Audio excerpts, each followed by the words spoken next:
বাংলার ঐতিহ্যবাহী নবাব সিরাজউদ্দৌলা পরিবারের শ্রদ্ধেয় একজন ব্যক্তিত্ব নবাবের অষ্টম বংশধর ইঞ্জিনিয়ার সৈয়দ গোলাম মোস্তফা। তার সহধর্মিণী বাংলার মহিষী নারী মরহুমা সৈয়দা হোসনে আরা বেগম। বাংলার ইতিহাস ঐতিহ্যের গর্বিত এই দম্পতির 4 সুযোগ্য সন্তান নাজনীন, সাকিনা, মাসুম এবং নতুন প্রজন্মের সিরাজউদ্দৌলা সৈয়দ গোলাম আব্বাস আরেফ ওরফে নবাবজাদা আলী আব্বাস উদ্দৌলা।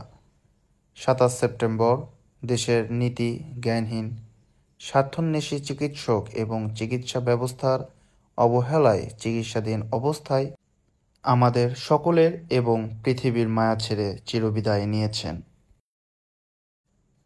তিনি একজন মুখলিস ও অত্যন্ত দিনদার মানুষ ছিলেন। কওমের জন্য নিঃস্বার্থভাবে অনেক সেবামূলক কাজ করেছেন।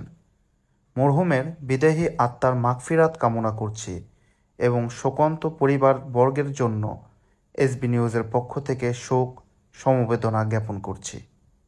আল্লাহ সুবহান তাআলা উনাকে জান্নাতের উচ্চ মাকান দান করুক। বিহাক্কি মুহাম্মদ সাল্লাল্লাহু আলাইহি ওয়াসাল্লাম ওয়া আলিহি তারিহিন আলাইহিস সালাম। আমিন ইয়া রাব্বাল আলামিন।